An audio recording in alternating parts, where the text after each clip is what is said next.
Hi guys, and welcome back to my channel. How are you doing today? Hope you are having a great day. Have you missed me and my stories? Let's go to the first one, about OP's entitled sister, who demands OP takes care of her daughter because OP is already taking care of her son. But there's a reason for that. Listen to the story, guys, to find out, and of course to hear my insights. Enjoy the stories, and don't forget to like and subscribe. And of course, don't forget to leave a comment. When I, 43 female, was 18, and when my sister, 47 female, was 22, at the time had my nephew, let's call him Luke, with her then boyfriend, now husband. My sister and her husband didn't have any interest in Luke when he was born, so I took the role of taking care of him. I got my grandmother, she's an angel, to watch him while I was in my last year of high school in exchange for me cleaning and cooking for her on the weekends.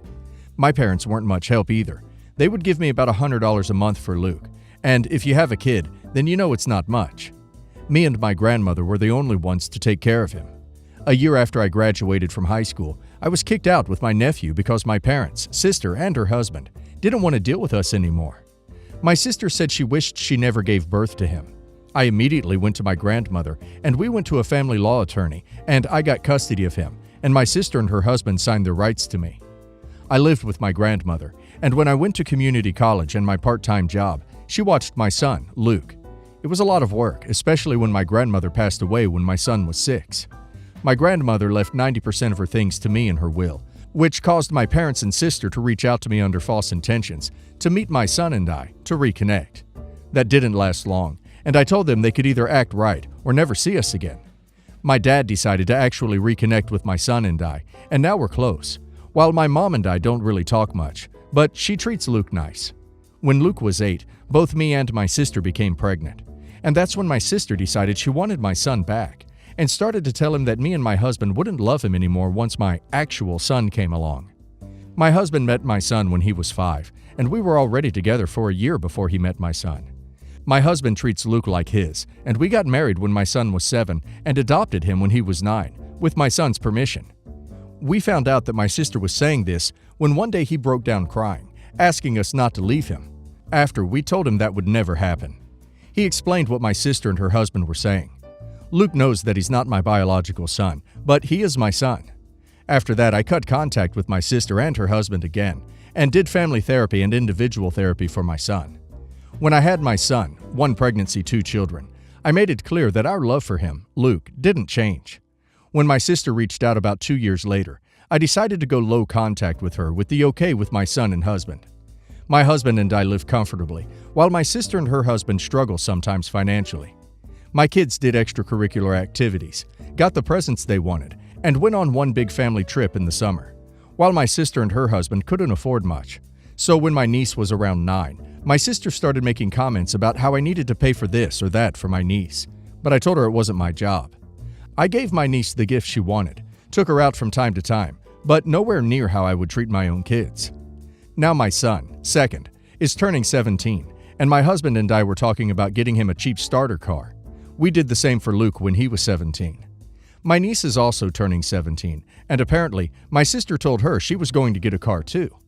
The thing is, my sister can't afford to buy her a car, so she asked me to, but I told her I wasn't going to buy her a car, that I didn't promise her one, and that it's not my job to get her one. My sister then got mad and didn't talk to me for a while. When my son's 17th birthday came around, we surprised him with a car. My niece then called me a couple of days later screaming and crying, asking me why I hate her and why I can't treat her the same as her brother. I calmly told her things were different. Her brother is my son, while she is my niece. I'm her aunt and nothing more. That as her aunt, my job was birthday presents, Christmas presents, and showing up when it mattered. That was it. That her brother will always be more to me than she'll ever be. Then my niece started yelling at me again, telling me that I'm being unfair, and hung up. My sister then called me to berate me about how I need to do more. I told her if she wouldn't have promised a car to her or my money to my niece, none of this would have happened. It's been a couple of days, and I'm getting calls from some family and some of my sister's friends, calling me a witch and some other things. I do feel bad because my kids did grow up with more, and I guess I could have helped more. So am I the a-hole for what I said to my niece? I have no clue why OP keeps permitting her sister in her life. I think OP needs to cut contact with her sister and make very clear to her niece that she is no longer communicating with her mother. So anything her mother tries to claim OP says or promises from now on is a lie. And that if OP's niece doesn't treat OP with respect, she will also be cut off. OP's sister is not going to change, and she will continue this behavior for as long as she will be in OP's life. Luke is OP's son. Legally and emotionally, she raised him. OP's niece is not her daughter. So OP made a true statement in my opinion. And now let's hear what the community has to say on the matter. Delta77 says, "Not the a-hole. Your sister has caused so much drama and confusion. She has caused so much hurt to you and your son. You may need to reevaluate why you want her in your life. After the things she did, I would have cut off contact, but that's me. Just note that this is a pattern and will continue." Virtual Space 286 says, "Not the a-hole. Please rid your life of these scumbags. If your dad doesn't like it, tell him to take a hike as well. He's only a slightly smaller pile of crap because of how he handled things when you were 18, the time when you needed him most." I, 17 male, will be moving out and heading to university this year in a city about 1.5 hours away where I currently live with my mom, stepdad, and stepbrother, 18 male. My stepbrother is also moving to the same city and going to the same university. There aren't too many universities in our province, and this is the one he was accepted to. We didn't plan it. My plan for the past couple of years has been to buy a relatively large house when I go to university, which I did a few months ago, so that I could rent out some rooms to cover the mortgage, property tax. It's a 5-bedroom. I'll be living in one, and I've rented the other 4 rooms out at break-even cost. I've also received a scholarship that covers my tuition, and so by working through summers for spending money, my hope is to come out with no debt, plus whatever equity is built on my home through mortgage payments. Before you ask, I wasn't given any money to do this. My family is not well off, either on my mom's or dad's side, but we do live comfortably. I did this by saving my own money for a down payment through high school. Also, no, I did not give up my childhood or anything like that. I only worked about 10 to 12 hours a week on average, 2 5 to 6 hour shifts at my uncle's, dad's side, restaurant, starting at the beginning of grade 9. I worked as a server, and since we do not serve much alcohol, I was able to get by without breaking any laws. My co-workers would deliver any beer orders to the table for me, since you can't do that until you're 18 here. On average, including wage plus tips, I was able to make about $300 per shift, or $600 per week. I was able to save and invest nearly all of it, since my parents covered most of my basic needs, like food, clothes, etc. And I only used some for fun spending money, like alcohol, eating out, whatever.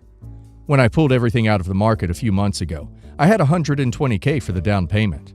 Since I'll have no income as a student, my uncle co-signed my mortgage. On to the issue. I never told my family about my plans, as I did not want them to interfere. I only told them about a month before I started to set the purchase into motion.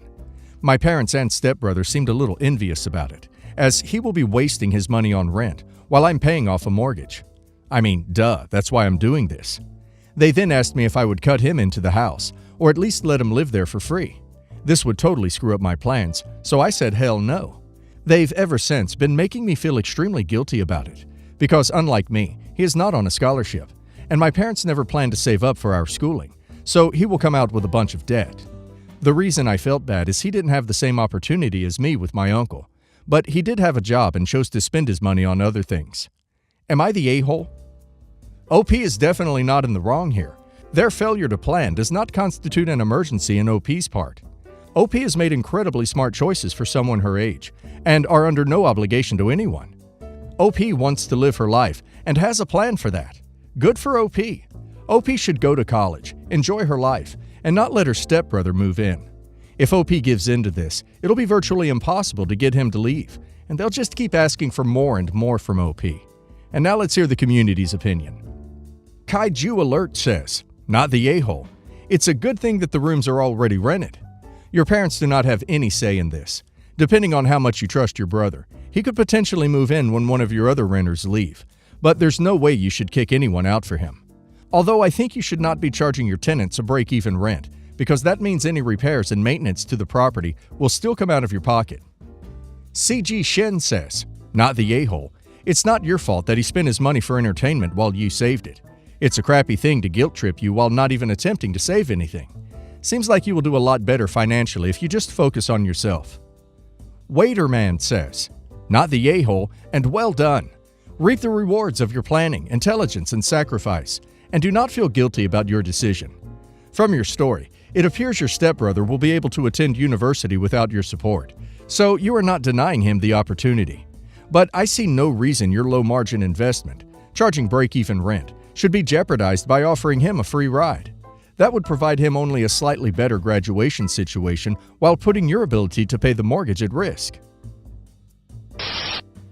This happened over 19 years ago, and I still cannot believe they thought it was okay. At the time of this incident, my husband and I had been married for just over 2 years. I was 25 at the time. I never had a good relationship with my step-grandparents because I was not their blood relation, so they didn't really think of me as a real person.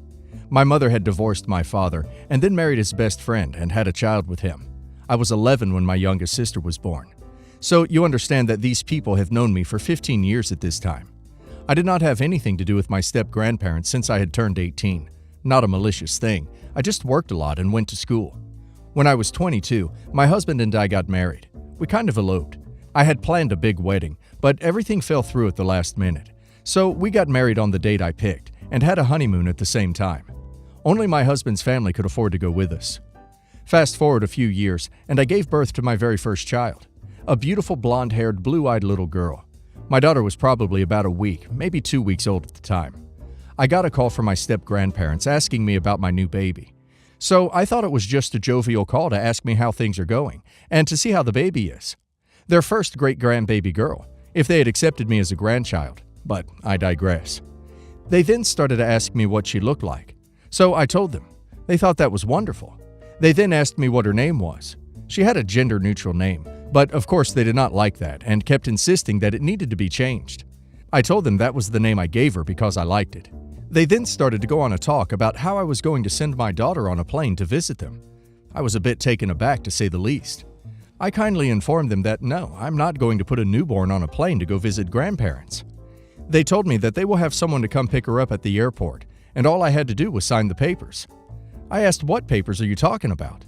They told me they needed custody papers because they needed to take her to the doctor when she arrived.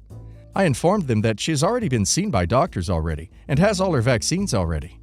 Now, I haven't spoken to them in more than 4 years, and they're asking me to go to the airport and sign custody papers and put my daughter on a plane with a stranger.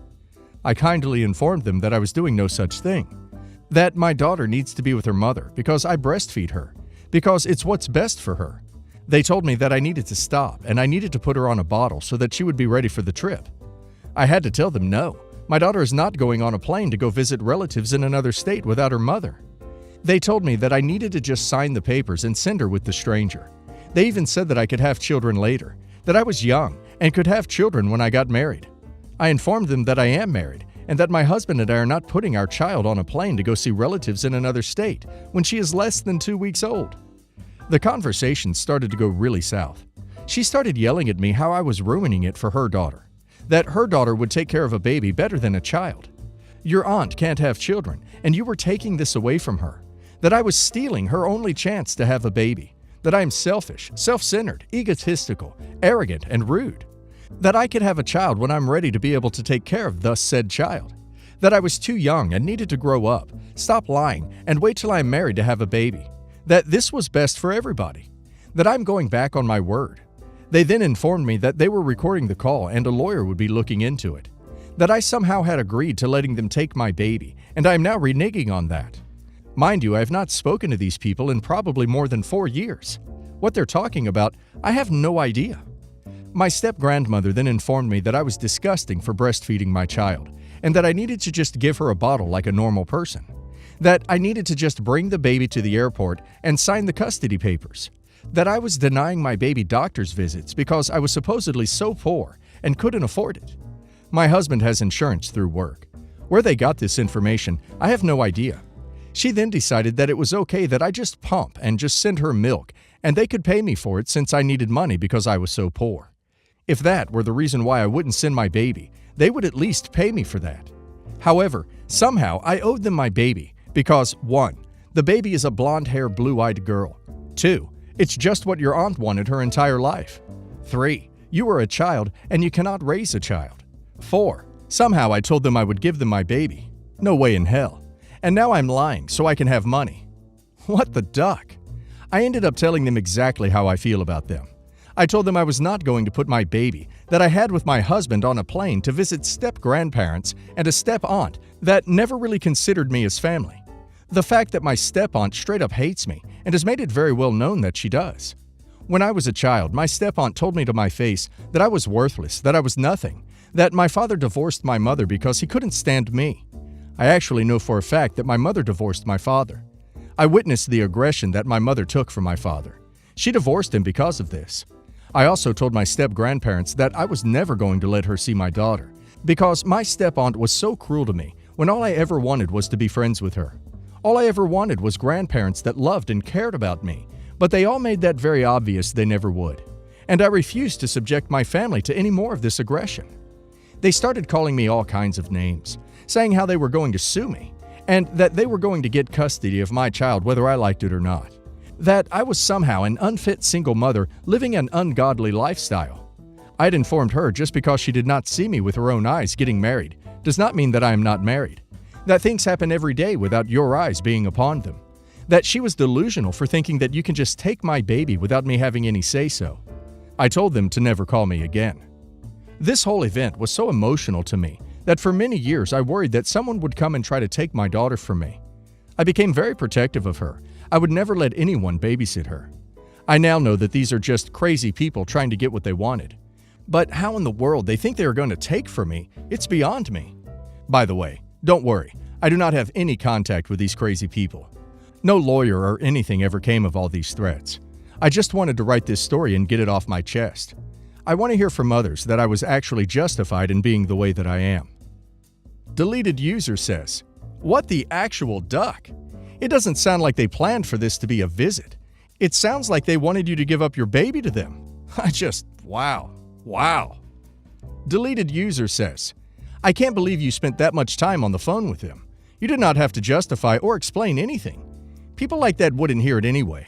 You just had to flatly say, 'That's not going to happen,' and hang up. Then block their number. Oh, and contact the authorities, just in case they try something underhanded."